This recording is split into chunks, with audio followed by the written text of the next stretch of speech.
Thank you so much for joining me, Catherine. You are a beautiful, dear friend of mine, and I really appreciate you coming to chat again. So Oh, thank you Catherine for having me. is Catherine is a holistic counselor, coach, and mentor. She is the owner of The Light Becomes Her. You can find her online. She's one of the most intuitive, wonderful people I've ever met, and I think that we have a lot of similarities, which means I'm also very intuitive and wonderful too, right? Absolutely. But no, I really adore you, and I thank you so much for taking the time out to chat with me today. Oh, you're most welcome, Brianna. I feel very privileged and honored to be on your podcast. So thank you for having me. Thank you. So I guess we'll just jump straight in. Can you tell me a bit about your background? I guess how did you become a counselor, a coach, and a mentor? Yeah, sure. So I've been working in the field for about 22 years now. I say I went straight from high school to uni, and I had a deep desire to help others. And I basically landed into youth work initially, and I did a few years, helping young people. Particularly, I moved overseas really. I moved over to the UK quite early on, and I did a lot of work over in the prison systems and working with young offenders. And after a period of that stint, I came back here to Australia and I started working at a homeless shelter for young mums. And I did about 7 years there, where I was working in family support and helping young families.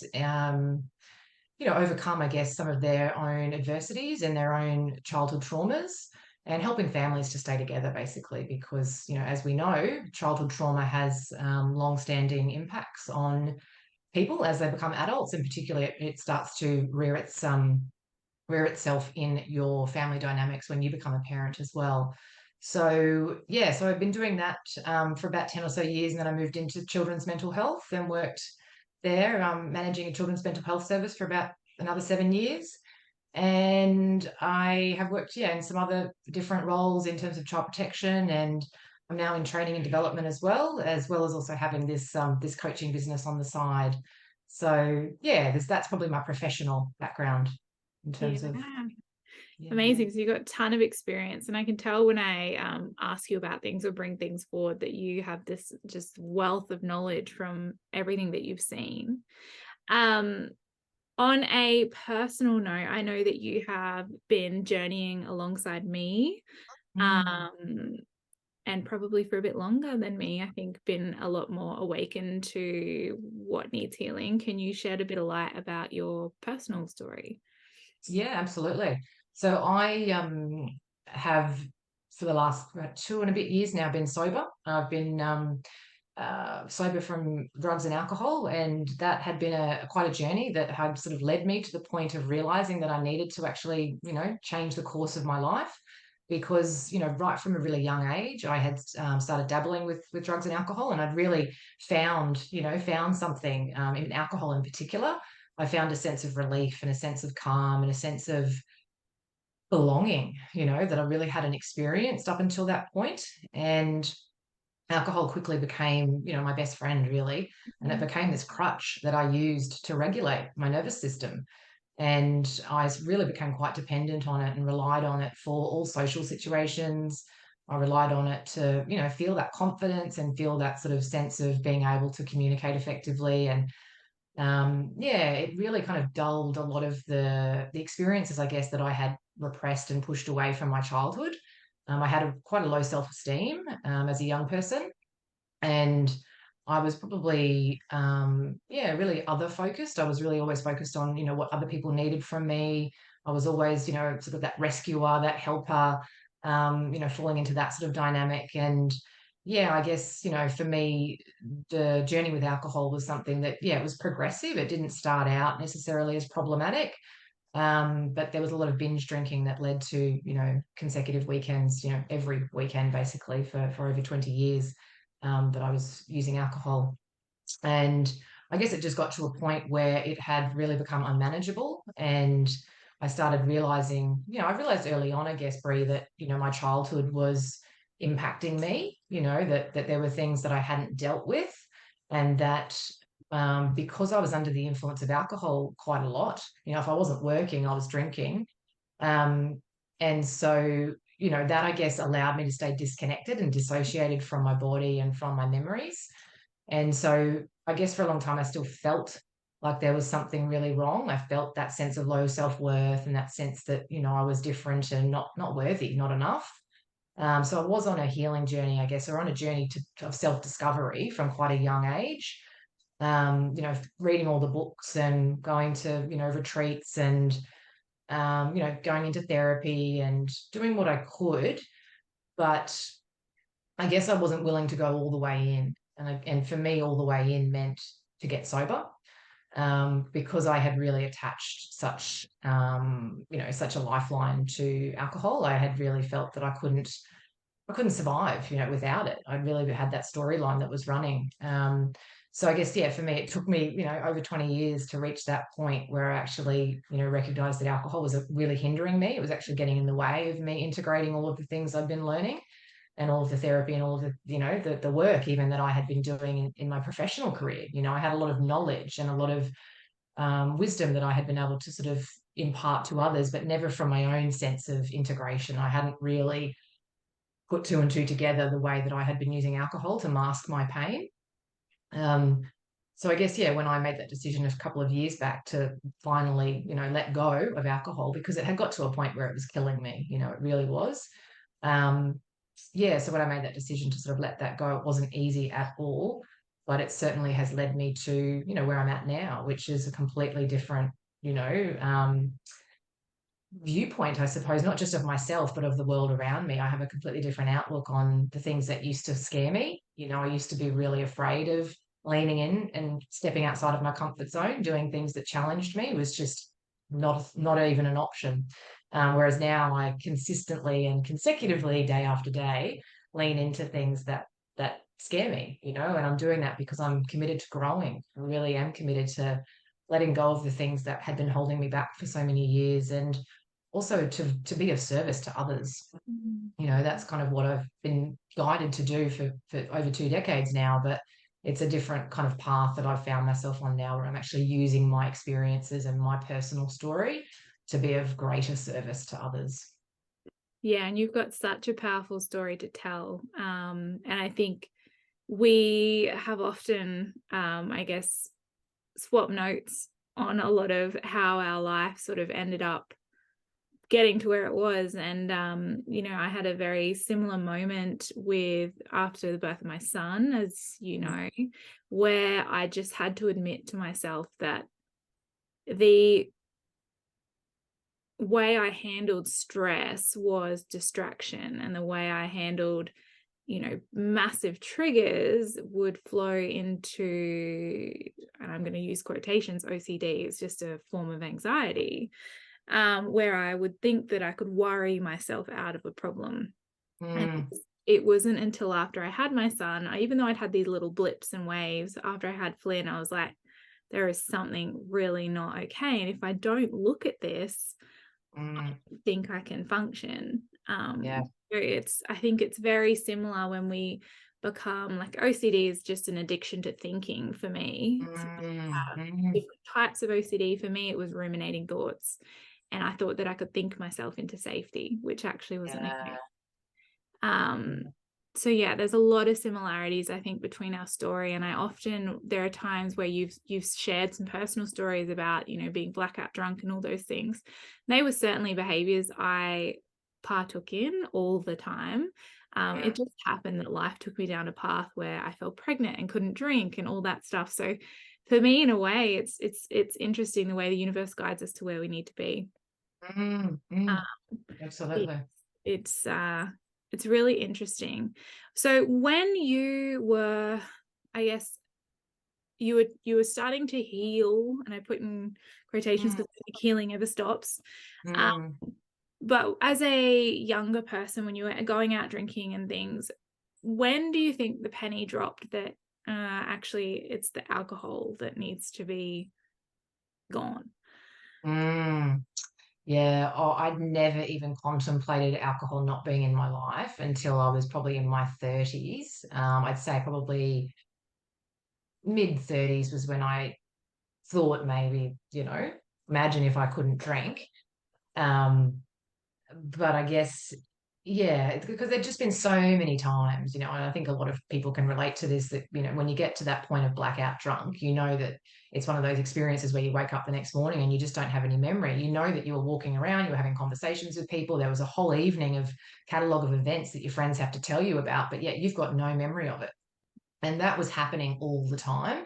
And I would have bruises all over me, and I would have, no idea how I got home. And I would, have found out that I'd be in arguments with friends and all that sort of stuff. And you'd be like, oh my God, the shame, the guilt, just the embarrassment that I would just constantly be cycling through. Um, Even that wasn't enough to make me think, oh, I wonder if I should give this up, because it was such a part of me. Like, I was so connected to it. And unfortunately, what I had kind of been conditioned to believe is that I was the problem, that it wasn't alcohol, because other people could drink without behaving like that. So why then was it, it was on me, and I had to be the one to fix it. So I never thought, oh, I should, get rid of alcohol. I certainly tried to control my alcohol use. I certainly tried to, minimize it, or I would switch to light beer, or I would, do all sorts of different things to try and make it a better experience. But invariably, it would always lead me back to the same place, which is those dangerous blackouts.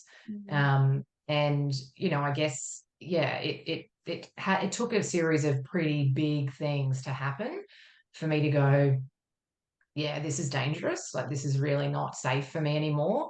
And I think I just, yeah, taken it to such an extreme. And I'd also witnessed, within my brother as well, who'd had quite a chronic addiction himself. I'd seen where it takes people to, and I think I was getting older as well, to be honest. And I was like, I just don't know that I want this for another 10 years. I was 39 when I gave it up. And so, that was a good 22 years. And I felt like, reaching that kind of precipice of turning 40, I just thought, well, I've got an opportunity here to actually say, I'm going to start again almost, have a second shot at life, and actually maybe be a bit more deliberate about how it is I show up every day. Because what I had been doing up until that point was really just cruising, just cruising through life and just being like, oh, it's the weekend, I'll have a drink, and then before you know it, it's Monday again. And that was my cycle for so, so long. I wasn't living, you know what I mean? I wasn't living a life. I was just doing the same old thing over and over again, and nothing was changing. But yet I was growing, I was growing up. I mean, like, I was getting older, but yet I was still acting like a 21-year-old in a 38-year-old's body. And that, needed to change as well. But yeah, I guess, like, to answer your question, it took me a while. I was a slow learner before I was like, maybe the alcohol needs to go, rather than trying to contort myself.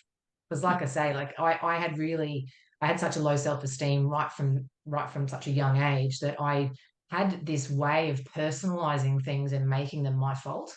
And so it hadn't occurred to me, that alcohol could be the culprit, because it was just like, well, I just need to fix myself. And if I heal myself, and if I keep going to therapy, and if I, do all the things I need to do, then I won't have those reactions when I drink.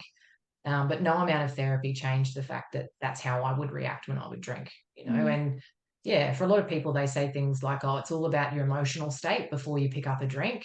And I do believe we have repressed and stored emotions that dictate how it is, alcohol reacts in our bloodstream. But I also, have to say that not never, but majority of the time, I wasn't drinking because I was upset or sad. I was just drinking because it was a Tuesday, or it was a Wednesday, or it was a Friday. You know what I mean? It was just because it's what I did. It wasn't to try and push anything down. It was a habit. And yeah, it became a habit that obviously, became such a crutch that I didn't know how to survive without it. So yeah, and like we were just speaking about before we started recording, our brain has such a great protector part that stops you seeing alcohol as the problem. Well, for me, it stopped me from seeing that distraction and controlling everything was the problem. It's so clever in trying to keep you comfortable, because it takes less energy, that we can't see those things. Like, we got blinkers on our own life. Totally. Right? What are your thoughts? And like, I certainly have my thoughts on this, but what are your thoughts about when people say, oh, addiction runs in the family? Would you agree that it's addiction that runs in the family, or would you agree that it's trauma that runs in the family and those cycles that are repeating, or a bit of both? Mm. Yeah, yeah. Look, I do believe our environment is what, is the strongest predictor of how we actually turn out, I suppose, if you want to say that, as adults. And so if you look at, epigenetics and things like that, I mean, we can say that there is a gene. That there has been research that's proven there is a gene for alcoholism. However, that gene, the likelihood of that gene being turned on has got everything to do with the environment that that child grows up in. So it doesn't matter that that may have been, in your grandfather's line or anything like that. It's about how you're actually being parented, and most importantly, what you're observing in those first 7 years of life, and what's being, I guess, downloaded into your subconscious mind about what a normal life looks like. When I say normal, it's sort of like for that child, that's what their blueprint becomes. Mm, And so for me, I did grow up around alcohol. It was, that was a very normal thing. And also, I guess there was a lot of chaos and a lot of toxicity as well. And that would go hand in hand with alcohol. And mm, so, I am a big believer that as children, we have all these experiences and they get downloaded into our psyches and into our nervous system and into, who it is we become. And then as adults, we actually seek to heal what it is we didn't get to complete as children. So those experiences are just going to run like on a loop, in our subconscious mind, and mm, we will be drawn towards partners and jobs and places that are actually going to allow us to come back into contact with something that's very similar to what it is we went through. mm, Because in a sophisticated way, actually, the subconscious is trying to heal itself. mm, We're actually trying to get completion, but we end up recreating these things. And so I don't believe there's any coincidence that my brother and I both became addicted, mm, to substances. I believe we were actually looking to seek resolve in the mm, external world for something that was imprinted into our subconscious as children. And mm, we had a really strong, again, subconsciously, but a strong narrative that alcohol was, a self-soothing um, object, or not object, but it was a self-soothing substance, I guess, that gave us relief because it was condoned and it was provided to us as an option, as young children. So again, it's what you observe, it's what you witness, it's what you are modeled. Those are the things that I believe, are inherited, if we want to call it mm, inheritance. Yeah, it's very interesting, isn't it? Like I would say that my parents have both struggled with OCD in their life. And that's only now knowing, looking back, I'm like very distracted, very avoidant, all those sorts of things. But I was always fed the narrative that it was genetic. Like if you struggle with depression and anxiety, that there's nothing you can do about it, so to speak, and it's in your family line, and that's just what it is. Whereas through Yeah. this work, I've sort of realized, our triggers actually come from our childhood and what Mm, happens in those formative years. And for me, I mean, I'm spoken quite openly on this because I want people to be aware that for me, my biggest trigger was a breakup between my parents when I was 2. Now, mm, who knows what a 2-year-old sees and thinks, but we're very egotistical at that age and we think it's all us. So for mm, me, it was my fault in that little 2-year-old body that my dad left. mm, I didn't know was that when I hit puberty, I went boy crazy. I had millions mm, of boyfriends. I was constantly breaking up with people, getting together. Like I just always had to have a man on the go. mm, And then, of course, after I had Flynn, there was an incident. I was very raw postpartum where my dad came to visit, but he left early mm, with mhm, not a very good excuse. And mm, it was this massive trigger on top of mm. life stressor, which was having a baby, that Yeah. just blew my world up, which Mm. in hindsight, I'm like, thank God it did because I would have carried Yes, it forever. totally. But that little 2-year-old girl was still there at 26 saying, oh my God, Yes. my dad's just left me. I'm not safe in my body. Yes, So yes. that those childhood wounds, whether you think that they're affecting you or not, can be Yeah. driving your life, right? 100%, 100%. And it's implicit, isn't it, at that age? It's not something that you're walking around with that cognitive memory and Mm, saying, "Oh, I know what it felt like as a 2-year-old," because yeah, you can't recall it in your mm. prefrontal cortex, but yet your body holds it, Yeah. and very likely your body was what was, driving you towards those relationships, I guess, Mm, looking for that need, that unmet need really that had been taken from you, and that sense of abandonment that you were looking for mm, resolve, mm, in the closest masculine that you could find. mm. So it's all very interconnected, and like you say, it's a gift to be able to be um, made aware, I guess, of how that's all playing out. Because for so Absolutely. many of us, we don't like we can have those triggers and those big life moments, but yet without the right people around us and the right access to this sort of knowledge and information, we can again shut those things down back inside of us because we don't quite understand how they're all connected, and we can actually end up just in estrangements, for instance, with our father, because we're like, well, I'm cutting you out of my life because you've let me down again. But it's like, well, actually there's an opportunity here for a resolve and a repair of the original wound if you can allow both of yourselves to come into contact to actually, find out what that was actually about and to do the inner work, to feel through the emotion that just wants to be released. Yeah, and it's I guess as well when we're talking about cycles and intergenerational cycles as well, my dad's dad left him. Mm, It's, mm. and I say left, my dad's very present in my life, but yeah, these wounds that we're talking about and mother and father wounds, I guess, how would you articulate that? Because this feels like word vomit to me, but this is your bread and butter. So how do I explain what a mother wound is and what a father wound is? Yeah, I look, I think that there's different language for all of these things these days, but ultimately, as children in those first 7 years in particular, children are highly dependent on their caregivers to provide everything that they need to keep them alive. And we have these core needs that we're born with, these needs for safety, but to be seen, heard, and accepted. They are the fundamental needs that children, require from the safety that their parents can hopefully provide for them. But often, as we know, parents are under a lot of stress. Parents have got their own experiences of their childhood that's influencing them, most often subconsciously, that's at times getting in the way of their ability to be present with their children and their ability to actually respond, in a way that's going to be consistent enough for that child to start to learn their sense of self and their sense of safety in that family dynamic. And again, for a child, that family dynamic is their world, So the way they feel in those earliest years and in those earliest relationships is how they actually interpret the world. It's how they interpret the safety of the world around them. And so again, those early years are when the template is being formed. It's when their nervous system is starting to develop. It's not Children aren't born with that nervous system. They develop that nervous system in correlation with their parents' nervous system. So it's a very interconnected system, the parent-child relationship. It's very highly, influenced by each other. And parents' experience is very much influenced by what's around them as well and the stressors that they're living through.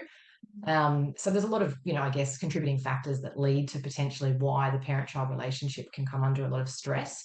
I'm really much a big believer on making sure parents don't feel blame in Mm, this topic. Whenever we talk about mother and father wounds, I think it can be really easy for, people to sort of interpret then that means it's the mother and father's fault. mm, When it's not, in my opinion. I think that, on a soul level, we're actually all here because we chose each other, mm, as parent and child. We chose to sort of be in the family unit together for those particular dynamics to play out. But yeah, on that level, I guess I just wanted to sort of preface that it's so important that this isn't a conversation that's meant to shame or mm, kind of make people feel like, oh my goodness, I've mm, done something bad or wrong. But yeah, so I guess, as I say, in those early years, when there are, I guess, ruptures to the connection and ruptures to the attachment relationship, they can set up some, I guess, distortions, if we want to call it that, within a child's sense of safety and sense of belonging and sense of connection in the world. And that can then lead to the child adapting in ways that make them, I guess, either shut down parts of their innate characteristics and overcompensate parts of themselves that will keep them in connection with their parent. And again, that's part of our conditioning as a society. It's not just a mother and father that does this. This is the education system. This is, all the systems really Oh, around, yeah. Yeah. yeah, yeah, around the human being that kind of gets influenced. And yeah, so I guess as children, when we're highly kind of malleable, I suppose, and our brains are still developing, we're learning so much about how we need to be and who we need to be in order to stay safe and stay in connection. Because again, remember, for a child, connection is the number one most important thing, and they will choose that over authenticity any day because they need connection to Yeah. survive. Keeps them alive. Yeah. Yeah, totally. And so yeah, so with those adaptations and those kind of changes that children kind of naturally make about who they are as a person in order to stay in connection, they actually form wounds as well, So when we shut down our authenticity, we're shutting down the truest nature of who we are. And that creates a disconnect, and it creates a sense of something missing within ourselves. And so that can be where the deepest origin wound can actually be formed. But again, we've all got very different, different but yet really similar wounds that can start to play out. But they're often around things like feeling invalidated. As a child, people can feel, that's a big one. There can be rejection, there can be abandonment, there can be, a sense of feeling emotionally neglected or emotionally, parents who are emotionally unavailable. All of those experiences for children when they're in those formative years, when they're so dependent, they can actually leave lasting effects on their psyche and how they sort of see their place in the world and their ability to trust themselves and therefore trust the world around them.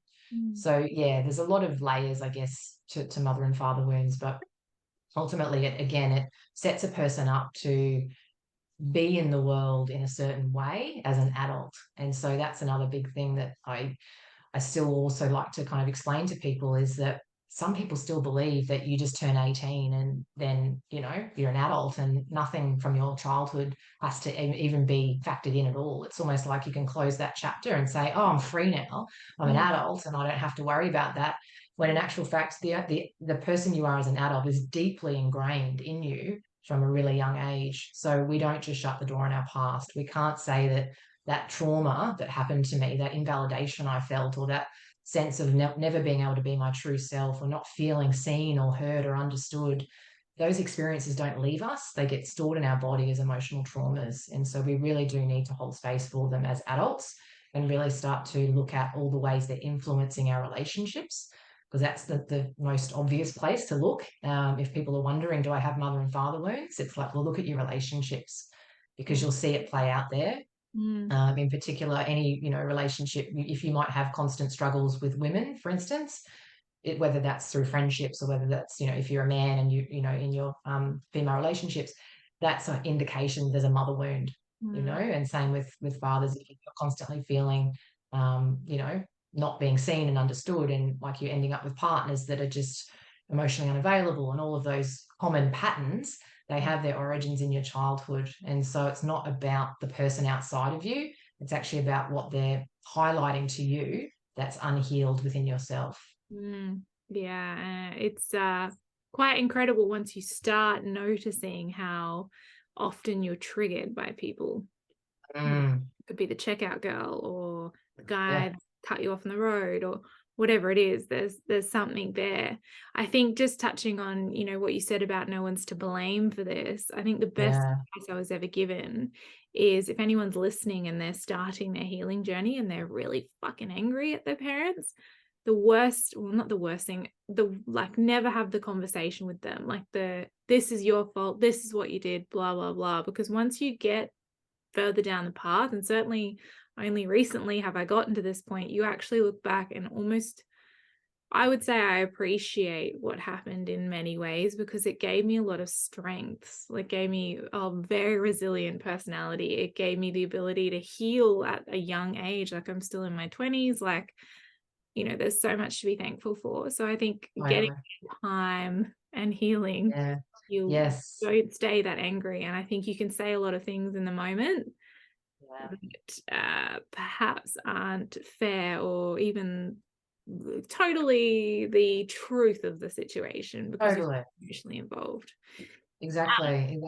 You can be Oh, so emotionally, it triggered still that you're not actually seeing it yeah. for what it is. And just to sort of elaborate on that, Brie, I think it's so important still for people to have an outlet for that anger, isn't it? So it's like if you're in that phase of your healing journey where all the anger's coming up and you just feel really pissed off, that's okay. That's good. Let that out. And there's outlets for that, like journaling, like rage on a page, just rage it out. Write a letter, as though you're going to send it, but you don't need to because it's probably not going to be that kind.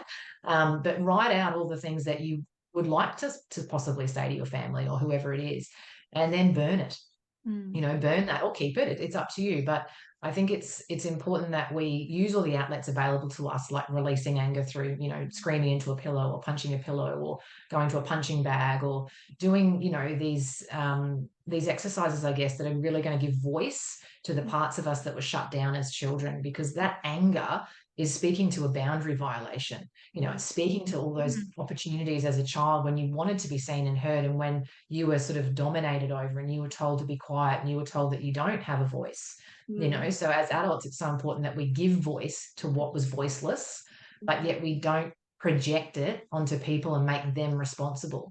Because Mm. true healing is when we take responsibility for how it is we feel, rather than making other people outside of us responsible for our own emotions.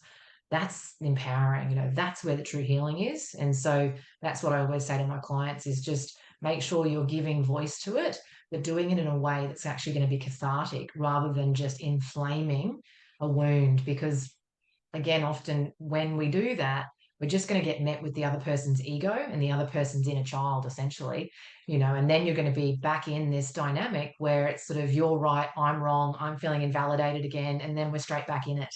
So there's Mm. no resolve there. So it's like, follow a bit of a journey with it that you can actually walk through it rather than just staying in the pit of it and repeating it over and over again. Mm. Yeah, and that's the truth. It needs to come out. It's been sitting there, that anger, all those, that sadness, all of those feelings. It's been Mm, sitting there since forever. You need to get it yeah, out, but it's yeah. finding outlets to do it. And I guess that leads me to healing. Mm, So for me, I mean, I'm a registered nurse. My background is the medical system. What I saw within the system was most of the time people didn't get better. Healing as such for me has meant a lot of changing day-to-day lifestyle habits, all those sorts of things. But when you work with people, what are you looking at? What are you unpacking with them? Like how does healing work? How do we heal the wound? mm, mm. Well, I guess, for me, when I'm working with people, it's about them bringing forward what is most troubling them, I suppose, in their life, and looking at, those areas where it's most prevalent. Like I was saying before, it's often we look at our relationships, and that's where we can see, there seems to be these bombs going off left, right, and center, and it's been happening, for years. Um, so I guess, it's for people to start reflecting on what is it that they're being triggered by and how often are they getting triggered by similar things, so that we can start to do a bit of a trail, and try to trace back, because I think that's the most important and powerful thing for people, isn't it? And you and I can both speak to this because we do this work, is that once we realize the trigger is not outside of us, the trigger is not the other person, it's actually highlighting what lives within us, we can start to go, okay, so what is my belief that's attached to this? Because as we know as well, there's often not the emotion unless there's a belief attached to it. Mm. So there's a storyline we have somewhere Mm. about, I need to speak up, otherwise I won't be heard, or I need to dominate this conversation, otherwise I won't have a voice, or there's a whole host of ways, I guess, that we learn to cope. And it's about recognizing, well, how often are those coping mechanisms working for us? And again, for you and I, we had more extreme coping mechanisms like alcohol and ruminating thoughts that led you to a point where you didn't, even want to keep going on anymore. So, I mean, there's some really excessive ways that we go to, or these lengths that we go to try and avoid ourselves and avoid feeling our feelings, when what we really do need to do is start to trace back within and realize, well, what is the belief that I'm holding about the pain that's inside of me? And where am I avoiding? What distraction techniques am I still using and engaging in? And sometimes distraction and avoidance looks like complete projection, where we're actually always making other people at fault. And we might also be engaging in lots of like venting, where we're venting and sort of just gossiping and really getting a bit of a judgment hit, really, that happens, in the bloodstream whenever we kind of gossip or put people down. It can actually make us feel a sense of superiority in our ego. So there's a lot of ways that I guess we navigate the world in order to avoid the pain of our past. But yet we're still dancing in pain anyway. It's just that we think we're in control of it when in actual fact it's in control of us. Mm. So I guess, to answer your question about how to heal, it's really about, tracing back and starting with our triggers and going backwards and looking at, where does this originate? Where did I feel like this? Like this experience, what does this remind me of? Where have I been here before? Mm. And like you, with that, 2-year-old version of you, you might not have remembered being two, but I think there's a part of you that could remember what it might have felt like, and might have remembered what it was like at 3 or what it was like at 4, when you'd have to say goodbye to him and be dropped home, or whatever that was for you personally. I'm sure that you could, trace those things back, because it's stored within you. You don't need to have necessarily the photographic memory of it. You just know that there's a feeling attached to it, and it's there, it's there in your body, and it's about releasing it, really, in order to get to the crux of it. Yeah, there's so many points. So many points. I look back in hindsight, I'm like, yeah, I used to like kick the shit out of my teachers at daycare when dad would drop me off because I was so sad. Mm, And they're memories that, you remember things for a reason. Your yeah. brain retains information to keep itself safe. Yep. Uh, Trying to trying to prevent it from happening again in terms of experiencing that pain. Yeah. Absolutely. And I have memories of dad leaving to go, and they'd obviously just split up. So I remember stuff Mm, being really sad, but you don't translate that into adulthood as having any effect. And I think it's so important, especially given the work I do. Like, obviously, I work with mums and bubs and child health, but it's, if you're going through something when you've had children, chances are it's been simmering away under the surface anyway. yes. It's just Totally. brought up by having a baby and all that that brings, and the stress that that brings, and all those things. But yes, it's Definitely. fascinating. And I feel like we've been talking for about an hour or 45 minutes, and we've only just scratched the surface. That's the Um, way. but I will probably call it there. Yeah, Give our sure. listeners a minute to have their mind blown. But if you would like to find Katharine, she is on Instagram as The Light Becomes Her. She shares some freaking incredible stuff that I bloody love. And she is available for counseling, coaching, mentoring. So if you are navigating anything, I would highly encourage you reach out to her, because she is an GD angel. Thank you, Bri. You're incredible. I appreciate you. I love your support, love everything about you, and your podcast rocks.